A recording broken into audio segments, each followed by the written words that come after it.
Good morning बच्चों, मैं मनीष पुष्कर अपने YouTube चैनल आरएनबी क्लासेस की ओर से एक बार फिर से आप सभी का स्वागत करता हूं।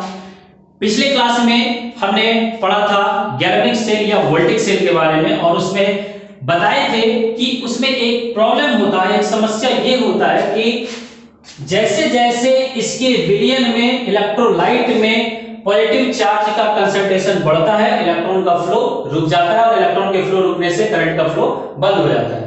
तो ये समस्या होता है, इसलिए इसके निराकरण के लिए, इसके सॉल्यूशन के लिए हम लोग एक यू ट्यूब शेप का कंटेनर लगाते हैं जिसको साल्ट ब्रिज कहते हैं और इस साल्ट ब्रिज के अंदर, इस लवण सेतु के अंदर KCl KNO3 या इस प्रकार का कोई भी इनर्ट इलेक्ट्रोलाइट रखा जाता है। इनर्ट इलेक्ट्रोलाइट कहने का मतलब हुआ कि ये दूसरे किसी से रिएक्शन ना करे, इसको इसमें रखा जाता है और जैसे ही यहाँ पर पॉजिटिव चार्ज डेंसिटी बढ़ता है, धनात्मक चार्ज का, धनात्मक आवेश का घनत्व बढ़ता है, इस इलेक्ट्रोलाइट में उपस्थित ऋणात्मक आयन इसमें आकर इसको न्यूट्रलाइज कर देता है। तो जिससे यहाँ पर पॉजिटिव चार्ज डेंसिटी बढ़ना बंद हो जाता है और पॉजिटिव चार्ज डेंसिटी बंद होने से इलेक्ट्रॉन का फ्लो शुरू हो जाता है और इलेक्ट्रॉन के फ्लो शुरू होने से करंट का बहाव शुरू हो जाता है। तो इसमें करंट बहाने के लिए, इसमें करंट प्रवाहित करने के लिए सबसे अच्छा ऑप्शन ये है कि आप साल्ट ब्रिज इसमें डाल दीजिए।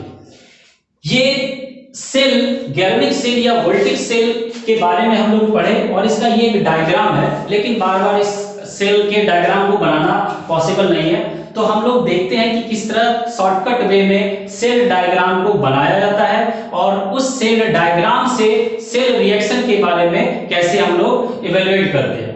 तो आगे हम लोग उसको पढ़ते हैं। अब हम लोग पढ़ेंगे सेल डायग्राम के बारे में। बड़े आराम से इसको पढ़ना है और ये बहुत इंपॉर्टेंट पार्ट है क्योंकि इसी के थ्रू हम लोग न्यूमेरिकल्स को बनाएंगे। यहां पर कुछ उदाहरण लिए हैं सेल का, गैल्वेनिक सेल या वोल्टिक सेल के बारे में बात कर रहे हैं। गैल्वेनिक सेल या वोल्टिक सेल में आपको पता है कि दो तरह का इलेक्ट्रोड होता है, एक एनोड और एक कैथोड। अगर हम लोग एनोड पर जिंक को ले और कैथोड पर कॉपर को ले, जो कि अभी तक हम लोग पढ़ते आ रहे हैं, तो इसके लिए सेल डायग्राम हम लोग कैसे बनाएंगे। आपको इसमें क्या करना है, एक सबसे पहले साल्ट ब्रिज बनाना है। ये हमारा साल्ट ब्रिज का नोटेशन है। साल्ट ब्रिज को इस प्रकार से दिखाते हैं दो स्ट्रेट लाइन से। साल्ट ब्रिज के लेफ्ट साइड और राइट साइड, इन दोनों में हम लोग इस इलेक्ट्रोड को रखेंगे। लेफ्ट साइड में, इधर ये लेफ्ट साइड हुआ और ये हमारा राइट साइड हुआ। लेफ्ट साइड में आपको पता होगा, हम लोगों ने कल बताया था इस बात को कि लोन लेफ्ट साइड में हम आर्ट्स में किसको रखते हैं, ऑक्सीडेशन, और ऑक्सीडेशन में क्या होता है, एनोड होता है।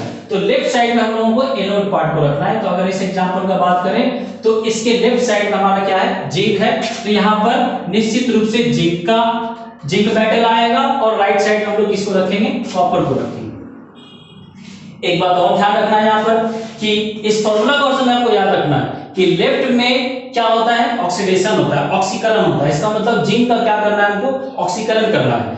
तो जिंक का ऑक्सीकरण रिएक्शन या ऑक्सीकरण इलेक्ट्रोड भाषा में कैसे लिखते हैं वो आपको लिखने आना चाहिए। वो इस प्रकार लिखते हैं, जैसे देखिए जिंक है, जिंक लिख दिए और ये जिंक, आपको अगर रिएक्शन याद हो, जिंक का रिएक्शन हम लोग लिखा था Zn2 प्लस में कन्वर्ट होता है, प्लस साथ में इसमें 2 इलेक्ट्रॉन निकल जाता है। तो आपको इसके इलेक्ट्रोड को हम लोग इसी तरह लिखते हैं, जिंक के साथ ये कितना इलेक्ट्रॉन का लॉस किया, 2 इलेक्ट्रॉन का लॉस किया, तो उसको हम लोग एक स्ट्रेट लाइन के बाद दिखा देते हैं कि Zn के साथ Zn क्या हो गया, 2+। यहां पर देख के हम पता लगा सकते हैं कि ये जिंक से इलेक्ट्रॉन का क्या हो रहा है, लॉस हो रहा है। इलेक्ट्रॉन का लॉस मतलब ऑक्सीडेशन, और ऑक्सीडेशन पार्ट को हम लोग किधर रख देते हैं, लेफ्ट साइड में। तो ये जिंक का पार्ट हो गया, ऑक्सीडेशन का पार्ट हो गया। अब हम लोग बात करेंगे कैथोड पार्ट पर। तो कैथोड में आपको पता है कि यहाँ पर कॉपर आएगा और कॉपर के पास पहले से 2 इलेक्ट्रॉन की कमी होगा और वही 2 इलेक्ट्रॉन ये क्या करेगा, लेकर कॉपर मेटल में कन्वर्ट हो जाएगा। तो ये हमारा जो सेल डायग्राम दिखाने का तरीका है, ये एक सरल तरीका है जिसको देखकर हम बता सकते हैं कि ये साल्ट ब्रिज है। लेफ्ट साइड में हमारा एनोड पार्ट का काम होता है और राइट साइड में हमारा कैथोड पार्ट का काम होता है। एनोड में हर समय इलेक्ट्रॉन का लॉस होगा, इलेक्ट्रॉन का कमी होगा, और कैथोड में इलेक्ट्रॉन का गेन होगा, इलेक्ट्रॉन उसमें बढ़ते चला जाएगा। इसी प्रकार से आप बाकी सारे उदाहरण को भी बना सकते हैं। इसमें एक रिप्रेजेंटेशन और अच्छे से अगर करना हो तो हम लोग ऐसे कर सकते हैं कि इसके स्टेट को लिख देंगे साथ में। स्टेट को लिखने का मतलब हो गया किस अवस्था में है। तो जिंक पहले सॉलिड स्टेट में होता है तो हम लोग इसको सॉलिड स्टेट लिख सकते हैं, या आप यहाँ पे नहीं भी लिख सकते हैं। साथ में यहाँ पे Zn2+ आपको पता होगा कि Zn2+ एक्वस सॉल्यूशन में रहता है, तो हम लोग इसके बगल में लिखेंगे Aq। इसके बाद साल्ट ब्रिज बनाएंगे, यहाँ पर Cu2+, ये भी एक्वस सॉल्यूशन में रहता है, तो इसके साथ लिखेंगे Aq, और यहाँ पे लिखेंगे हम लोग Cu सॉलिड स्टेट में। आप उसको लिख सकते हैं और नहीं भी लिख सकते हैं, कोई दिक्कत नहीं। ये परफेक्ट सेल डायग्राम हुआ। इसी के आधार पर अब हम लोग अन्य सभी उदाहरण को भी बनाते हैं। एक और उदाहरण हम आपको दिखा देते हैं, निकेल और Ag के साथ में कैसे सेल डायग्राम बनाया जाता है। तब तक आप इसको नोट कर लें। दूसरा उदाहरण लेते हैं हम लोग निकेल और Ag का। तो यहाँ पर एनोड में हम लोगों को रखना है निकेल को। निकेल को एनोड पे रखने का मतलब हो गया कि निकेल का हमारा क्या होगा, ऑक्सीडेशन होगा, यानी इसमें इलेक्ट्रॉन का लॉस होगा। आइए देखते हैं कैसे लिखेंगे इसको। आपको एक बात और पता होना चाहिए, कौन कितना इलेक्ट्रॉन को निकाल सकता है, कौन कितना इलेक्ट्रॉन लेगा, ये हम लोग 11 में पढ़ चुके हैं। निकेल 2 इलेक्ट्रॉन का लॉस करता है, तो निकेल यहां से कन्वर्ट होके Ni2+ में चला गया, और इसको हमको लिखना है किसमें, एक्वस सॉल्यूशन में। इसके बाद साल्ट ब्रिज बनाना है, और साल्ट ब्रिज के बाद उधर हम लोगों को लिखना है कैथोड पार्ट को। तो कैथोड पार्ट में आता है Ag। तो Ag पहले आयन के फॉर्म में होगा, यानी एक्वस सॉल्यूशन में होगा, तो ये Ag+ होता है। इसके साथ आप एक्वस लिख दीजिए, और साथ में हम लोग क्या लिख देंगे, इसका Ag को। ये हमारा सेल डायग्राम हो गया किसका, तो निकेल और Ag से बने सेल का। इस तरीके से हम लोग बाकी ये 2 आप लोग होमवर्क के समझ के बना लीजिएगा, इसको घर में आप प्रैक्टिस कर लीजिएगा। इसके बाद हम लोग अब पढ़ेंगे कि सेल डायग्राम के बाद हम लोग पढ़ते हैं सेल रिएक्शन, सेल अभिक्रिया। और सेल अभिक्रिया कैसे किया जाता है, कैसे लिखा जाता है, वो अभी बताते हैं। हम लोग अब पढ़ेंगे सेल अभिक्रिया के बारे में। तो सेल अभिक्रिया लिखने के लिए फिर से 2 प्रकार का अभिक्रिया लिखना होगा। सबसे पहले लिखना होगा ऑक्सीडेशन हाफ सेल रिएक्शन, जिसको हम लोग बोलते हैं ऑक्सीकरण अर्ध सेल अभिक्रिया। ऑक्सीकरण अर्ध सेल अभिक्रिया का मतलब हो गया कि जिसका ऑक्सीकरण हो रहा है उसका आपको यहाँ पे अभिक्रिया लिखना है। जैसे इसमें हमको पता है इस लेफ्ट साइड वाले का ऑक्सीकरण होता है, तो यहाँ पर जिंक के पास आएंगे, और जिंक से ये कन्वर्ट हो गया Zn2+ में, और साथ में 2 इलेक्ट्रॉन यहाँ से निकल गए। ठीक इसी प्रकार हम लोग लिखेंगे reduction half cell reaction. Reduction half cell reaction copper का होगा यहाँ पर, तो कॉपर के पास 2 इलेक्ट्रॉन है, 2 इलेक्ट्रॉन यहाँ पे कमी है, इसके पास 2 इलेक्ट्रॉन दे दिए, और ये बन गया हमारा क्या, Cu। सेल अभिक्रिया ऑक्सीकरण अर्ध सेल और अवकरण अर्ध सेल अभिक्रिया को मिलाने से प्राप्त होता है, बनता है। इसमें सिर्फ एक खास बात का ध्यान रखना पड़ता है कि आपको इलेक्ट्रॉन दोनों तरफ बराबर कर देना है। जैसे आप इसमें देखिए, यहाँ पे 2 इलेक्ट्रॉन है, यहाँ पर भी कितना इलेक्ट्रॉन है, 2 इलेक्ट्रॉन है। तो अगर दोनों तरफ सेम इलेक्ट्रॉन है तब तो बड़ा आसान है, कुछ करने का जरूरत नहीं है। आप सिंपली दोनों को ऐड कर दीजिए और आपका सेल रिएक्शन मिल जाएगा। जैसे इन दोनों को ऐड कर देते हैं हम अगर, तो यहाँ पे Zn हो गया, साथ में आ गया Cu2+, और इसके बाद एरो दे दिए, चूंकि ये 2 इलेक्ट्रॉन कट जाएगा, बचेगा हमारे पास यहाँ पे Zn2+ और साथ में Cu।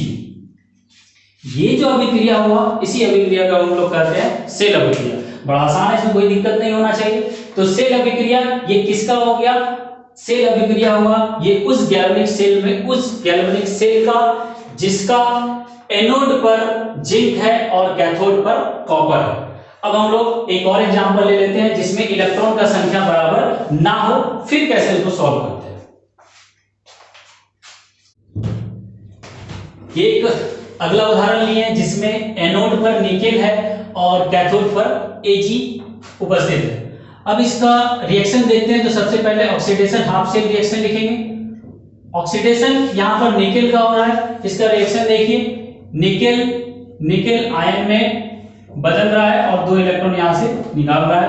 ठीक उसी प्रकार अगर रिडक्शन हाफ सेल रिएक्शन देखें तो इसमें Ag+ एक इलेक्ट्रॉन लेके Ag में कन्वर्ट होगा।